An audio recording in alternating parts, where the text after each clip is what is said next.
हम लाते हैं talk shows और अनलिमिटेड एंटरटेनमेंट सिर्फ यूट्यूब पर। अगर आपने अभी तक हमारा चैनल सब्सक्राइब नहीं किया तो अभी सब्सक्राइब करें और बेल आइकॉन को क्लिक करके हमारी लेटेस्ट वीडियोस के बारे में अपडेट जानें। भारत से पंगा लेने का अंजाम क्या होता है, इसका अंदाजा चालबाज चीन को लग चुका है, क्योंकि एक तरफ भारत ने चीन के 59 ऐप्स पर प्रतिबंध लगाया तो दूसरी तरफ चीन को अमेरिका ने एक तगड़ा झटका दिया।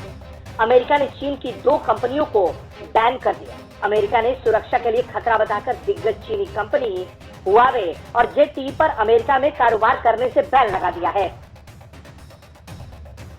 अमेरिका के फेडरल कम्युनिकेशन कमीशन यानी FCC ने मंगलवार को 5-0 की वोटिंग के आधार पर इन कंपनियों को खतरनाक बताया।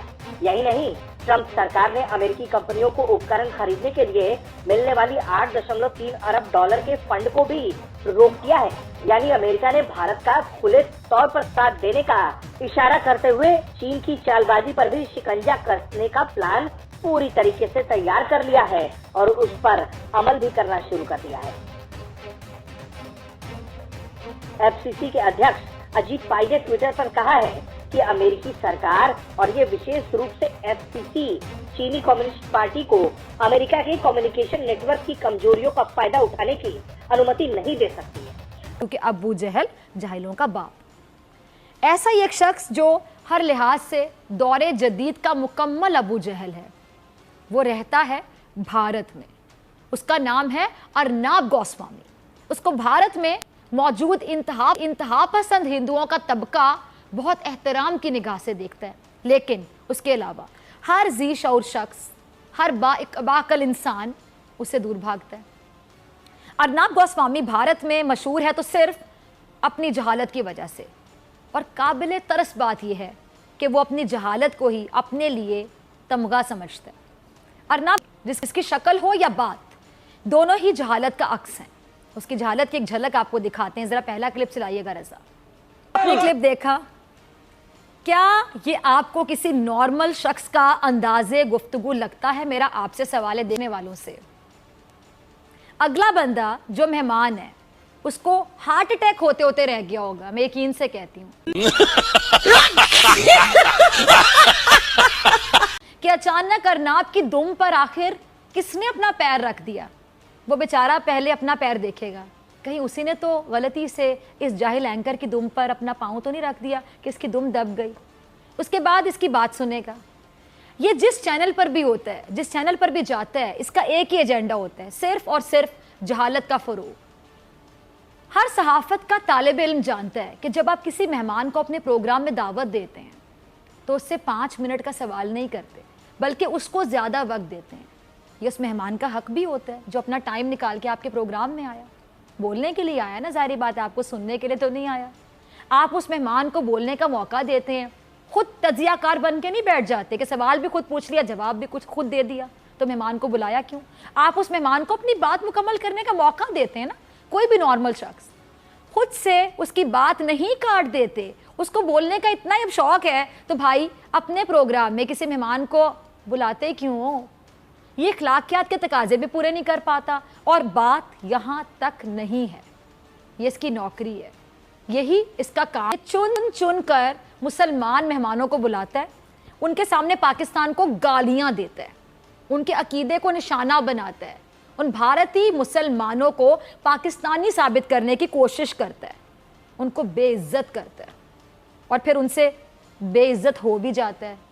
ये जहालत का पैकर ना किसी की बात सुनने को तैयार होता है, ना किसी की बात इसे समझ आती है। अगला क्लिप जरा देखिए क्या कह रहा है जाहिल इंसान। सिखों के खिलाफ ऑपरेशन ब्लू स्टार क्या पाकिस्तान ने किया था? मैं आपसे पूछती हूँ, गोल्डन टेंपल पर हमला क्या पाकिस्तान ने किया था? खालिस्तान तहरीक क्या पाकिस्तान में चल रही है? तो मैं यही कहूंगी ना कि ए अबू जहल के बेटे, अगर तुम इल्जामात को सहाफत कहते हो तो फिर ये सहाफत तुम्हें ही मुबारक हो। 1984 को भारतीय फौज ने ऑपरेशन ब्लू स्टार के नाम पर सिखों की मुकद्दस तरीन इबादत गाह गोल्डन टेंपल में घुसकर सैकड़ों सिखों को मौत के घाट उतार दिया था, क्योंकि सिख भारत में अपने साथ होने वाली नाइंसाफियों से तंग आ चुके थे। उन्होंने भारत से अपना अलहदा वतन मांग लिया था। खालिस्तान तहरीक को दबाने के लिए, सिखों की आवाज को बंद करने के लिए भारतीय फौज ने ऑपरेशन ब्लू स्टार किया। जिसमें सिखों की इबादतगाह की बेहुरमती की गई थी, उनको कत्ल किया गया था। और इसका नतीजा क्या निकला? इंदिरा गांधी को उसी के सिख गार्ड ने गोलियां मारकर हलाक कर दिया। पाकिस्तान ने तो सिखों के लिए करतारपुर राहदारी खोला। तमाम तर भारतीय हट धर्मी के बावजूद पाकिस्तान ने सिखों को उनकी मुकद्दस तरीन इबादत गाहों तक रसाई दी है। ये जाहिल इब्ने जाहिल क्या कह रहा था कि पाकिस्तान ने सिखों को मारा। कोई एक सिख पाकिस्तान का दिखा दो जो तुम्हारी बात को अर्नाब गोस्वामी इंडोर्स करे।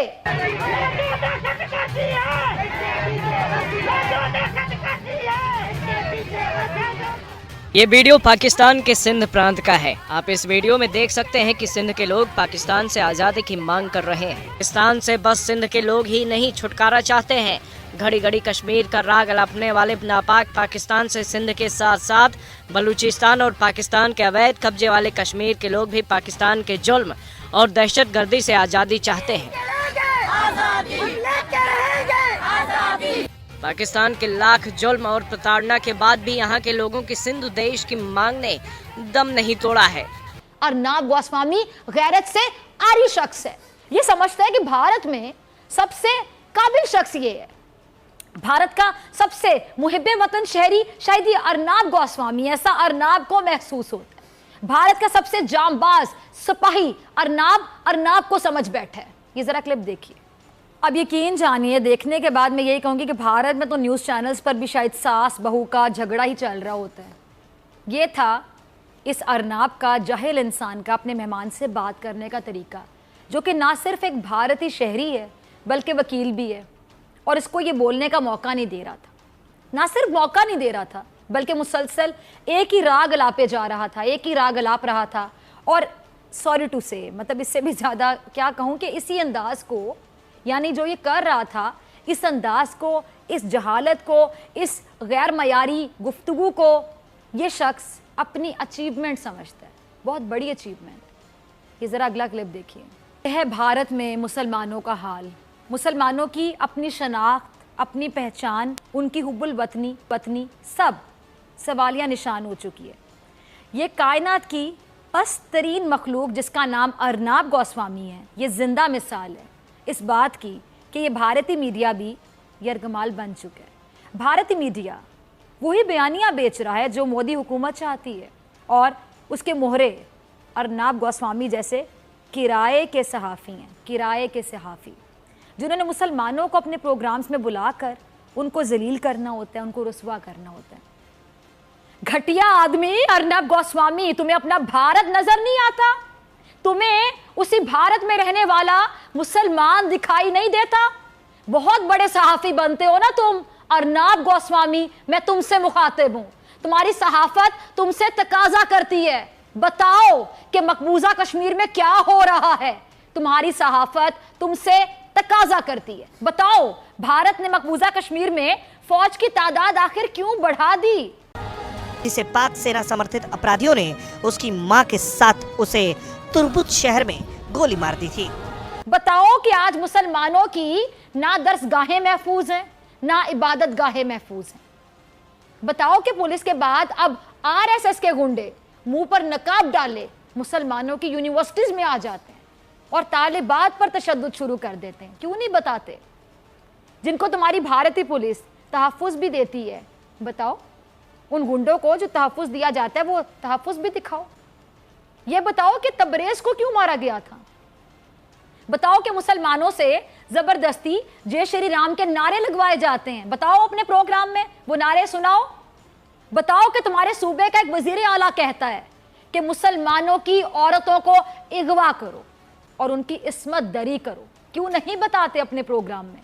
बताओ कि तुम लोगों ने अपनी पार्लियामेंट से मुसलमानों के खिलाफ वो बिल मंजूर करवाया जिसकी वजह से आज पूरे भारत में मुजाहरे हो रहे हैं। क्यों नहीं बताते घटिया शख्स अर्नाब गोस्वामी? बताओ कि मोदी ने गुजरात में हजारों मुसलमानों का कत्लेआम किया, क्यों बताने से कासिर हो? बताओ, दिखाओ अपने प्रोग्राम में कि उसी मुसलमानों के कातिल को तुम लोगों ने अपना वजीर आजम कैसे बनाया। बताओ कि भारत के 2 जहाज पाकिस्तान ने 27 फरवरी को मार गिराए थे। बताओ कि तुम्हारी सर्जिकल स्ट्राइक जाली थी।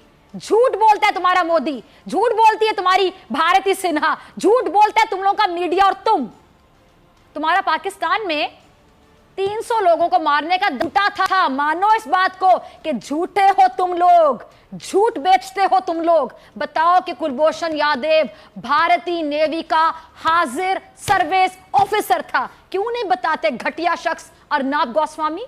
क्यों नहीं बताते सच? क्यों बेचते हो झूठ? खुद को सहाफी कहते हो, कहां के सहाफी हो भाई तुम?